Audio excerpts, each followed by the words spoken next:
Mr. Whittington, how many government agencies, if any, would you vote to eliminate if given the opportunity, and which ones would you eliminate? Right now, I don't have enough facts to say that any one particular agency should be eliminated. One thing you learn when you work in the government, it always sounds good to eliminate agencies, but the way the civil service works, let's say we eliminated the Department of Education. Every employee, let's say there's 5,000, 10,000 employees in the Department of Education. Every single one of those employees would then have bumping rights and would be able to move to another government agency and bump out somebody else that was actually more qualified in that agency, but they would be able to bump them since they had seniority. So some of these simplistic slogans and answers, and that's one of the reasons I'm in this race. It all sounds good, but it leads to disaster. There just aren't any simple solutions, folks, other than getting people that want to work, that has some intelligence, that knows how the system works, to work with other members of Congress like Senator Burr of North Carolina, who gave up a leadership position to work on getting some things done in some really complicated areas, and that's what I would do if you elect me. Ms. Jenrette. First, we got Department of Education. $56 billion, with a B, $billion is spent in the Department of Education so that you can beg it back in the form of grants so the federal government can tell you how to run your schools.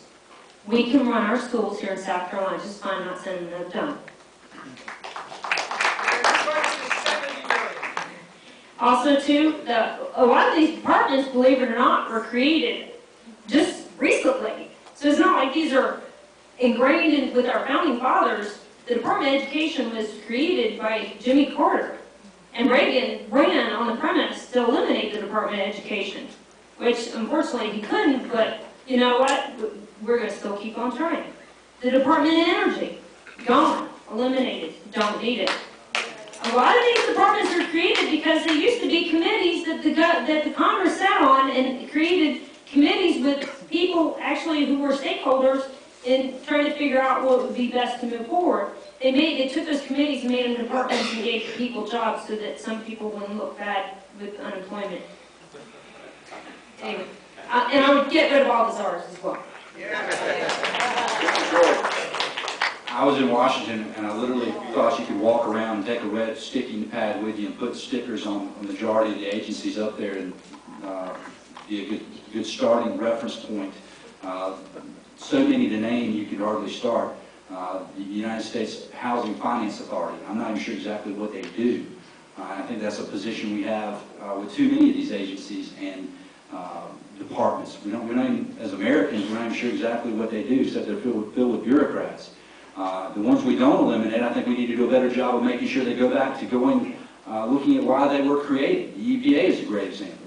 When I take my family to the beach or to the river, it's in all our best interest that it's clean and it's a safe environment. It's a clean environment, but it's not the EPA's job to get in the way of creating jobs, and that's what they largely do. I was in an area the other day, and they said the EPA's waiting. We have a plant that's ready to start construction, but the EPA says we got to wait 6 months before they can come look at the site and see if it's acceptable.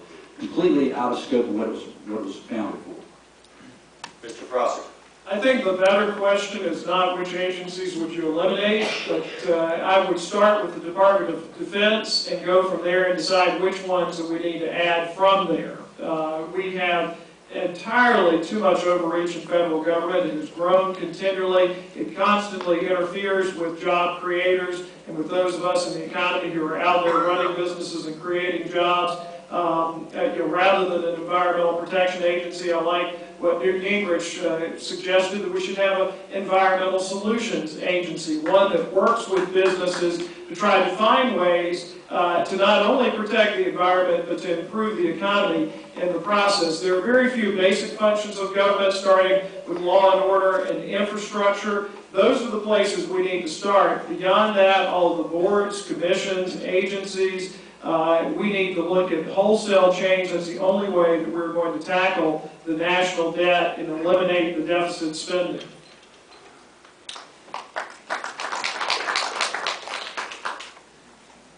Mr. Wallace, you get 1 minute. I would eliminate housing, urban development, commerce, education, which has been a total failure, Energy, which was created in 1979 by Jimmy Carter to get us off of the dependency of foreign oil. So you can imagine what that mission statement has succeeded in. You know, we need to rein in the EPA. It is the great job-killing agency. And I also think we can combine some agencies that we have redundancy. The U.S. Information Agency, the Area Arms Control, Disarmament Agency, and the International Development Agency. You could combine them into the State Department and save $3 billion. All their duties are redundant. But there's a lesson that you can learn from Ronald Reagan. When he came to office, he wanted to eliminate 94 different programs and departments and issues. He only succeeded in eliminating 12, and the reason was that people got up in arms, the special interest, to fight it. So he reduced them. Well, what happens when you reduce it? SBA went from $2 billion to $85 million. When he left office in 1990, when he left office in '89, it was down to $85 million. When 1993 rolled around, it was already back to $978 million. They're like vampires. If you don't put the stake through their heart, they come back alive.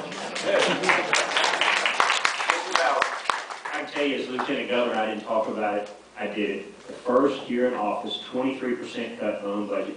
You're looking at a guy, when the budget got lean, for over 6 months as Lieutenant Governor, I didn't even take a paycheck to make sure that we paid our bills. Start off, I'd say energy, education, get rid of the czars. I leased out rest areas to the private sector, let them put restaurants in them, quit making us foot the bill for it. I get rid of the Congressional Budget Office. I merge all agencies that deal with welfare to one group so everybody knows who's getting what. We don't have a multitude of different agencies giving out these handouts. I get rid of HUD, I get rid of FDA, I get rid of FEMA. I think I'm probably getting lean on time, but folks, our government was never set up to do the things it is doing. And it is getting tougher and tougher to shut these agencies down. Everybody thinks the government is out to do something for them. No Child Left Behind, done under a Republican administration, should have never been created.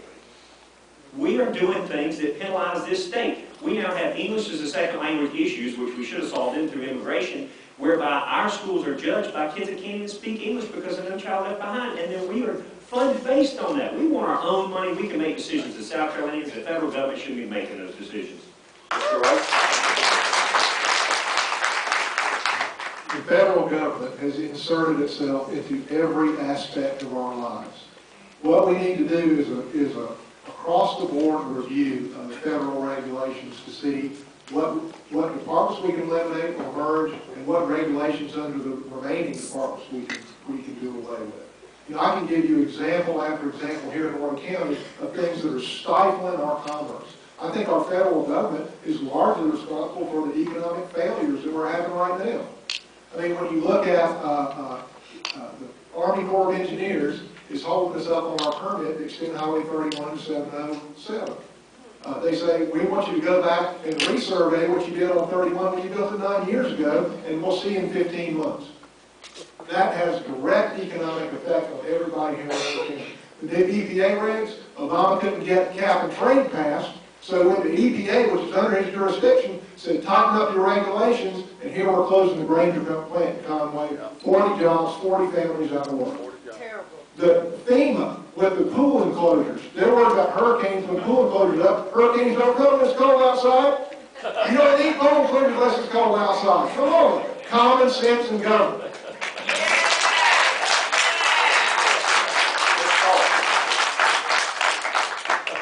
If we started off and created the Department of Common Sense, we could probably rule out the other departments.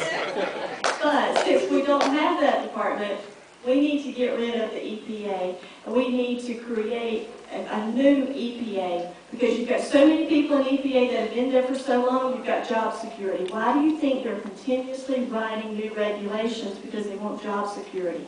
I've worked in the industry, I've worked with EPA, I've worked with FDA, I've worked with OSHA, with DOT, and when you've been in industry working, you understand why we don't have jobs anymore. If you could go in and you could revamp those departments, FDA, EPA, you would see a change in America's economy. We need to eliminate some of the jobs. We need to eliminate, when I say jobs, jobs in those agencies.